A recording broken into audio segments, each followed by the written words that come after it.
By now, we've become very used to clicking the run function to execute our main code. So let's explore how our C++ code is processed, because having some intuition about this process may help us structure and debug our code better.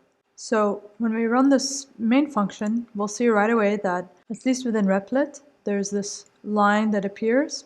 And basically what this is the line that executes our code and then runs it and prints out our hello world statement. So we have clang ++-7, which is the compiler, and it's doing some threading. So there's some optimization that's being done with respect to this argument, -pthread. And -std equals C++17 is telling the compiler which version of C++ to compile against. -o main is the -o is output and main is the name of the output.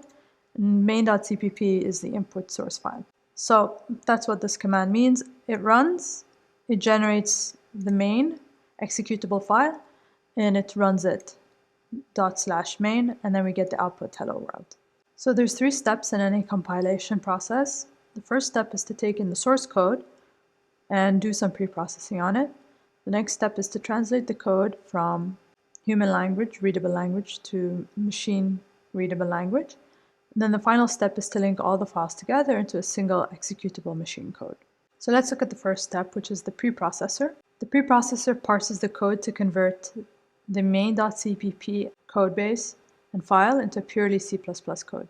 So lines of code that are directives, such as #include iostream, tell the processor to open up those CPP files that they're referring to. So it goes up, it knows where iostream exists on the system, it opens it up, pastes in the code into our main file. So we can go to the shell tab in Replit, look at what the preprocessor does by doing CPP. So CPP is a program that will take main.cpp and output it to an intermediary file called main.i. So if we run that and we look at main.i, we can inspect it here. So it's created here in our file list of files.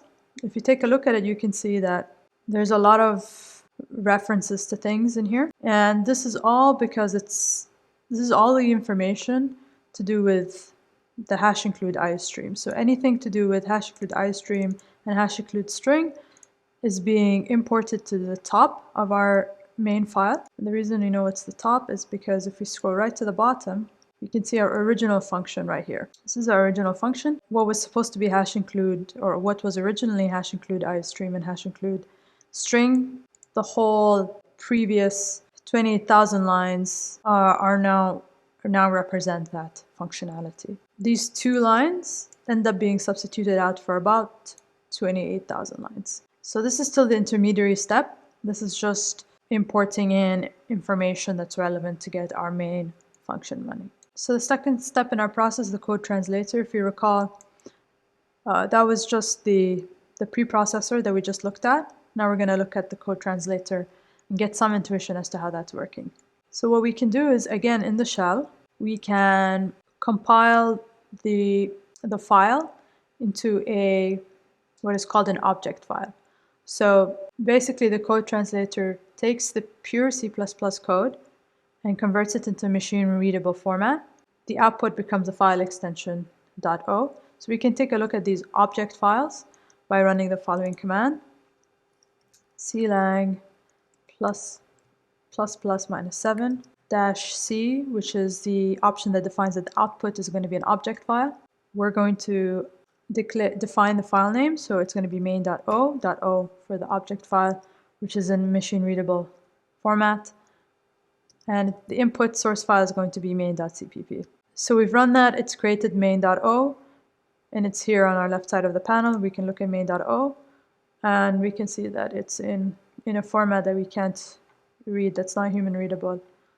It's some binary machine code level stuff. So the final step in our process, if we go back to our flowchart, is the linker. We already looked at the preprocessor and the code translator. Let's look at the linker and how it generates machine executable code. So what we can do is we can go back to our shell and call our compiler clang ++-7. Define the output the output as a main. So -o is the output, main is the output, the name of the output, and we're going to input main.o, so the object file. We're going to give that to our compiler. So from the object file, it's going to generate a machine executable file. And main was generated here. Again, it's machine, it's not readable, not human readable. It's a machine executable file, but we can run it from our command line with /main. And it prints out our function hello world. So we didn't need to click run. We had our compiled code here and we could run it and it generated the output that we expected. If we wanted to do what we had done all in one step, we would just do clang ++-7 main.cpp being our input file, input source file, and then the output right away is going to be our executable machine code. So that gets regenerated and then we can run that and see that it ran fine. So that was a lot of steps. Ultimately, I was trying to show you some of the intermediary steps for compiling code. Essentially, we can do it all in one step, clang ++-7, the source file, and then output our executable file. But hopefully this gives you some intuition as to what's happening under the hood. If we try to break apart what we saw, we can look at this diagram. So this diagram shows you all the steps that we had just explored. We had our preprocessor step, which took in our .cpp file, or can take in multiple .cpp files. But our preprocessor step takes in our CPP file and header file. There can be a parallel preprocessor step that takes in a file, and you would have parallel steps for each additional file that you're working with. We took a look at main.i, which is basically substituting out all the libraries that are defined with #include and substituting in the actual code that those libraries are pointing to. And so there are these intermediary files, which are preprocessed files.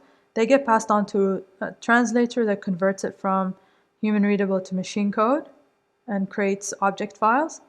So for each CPP file, an object file is going to be created. There's one for main here. If you had a second one, you'd get a second object file. All those object files need to be combined and linked together. And so you have the linker. The reason you would do this in parallel is because you might make an edit to one of your files. You don't want to recompile everything. You can just recompile the step for that particular, or the steps for that particular file, and create a new object file just for the file that was edited. So you have all these object files, they get linked together and generate the machine executable code. What's nice about this diagram is it also shows the different functions that we explored. So we looked at going from the .cpp file to the preprocessed file. We also looked at going from the CPP file to the object file, which is both the preprocessor and code translator step. We also looked at this final step of going from the object files to the executable file. We don't actually in practice really need to go through each of these steps separately. We can use a single command which takes in our source files and generates the machine executable file, and it handles all those intermediary steps.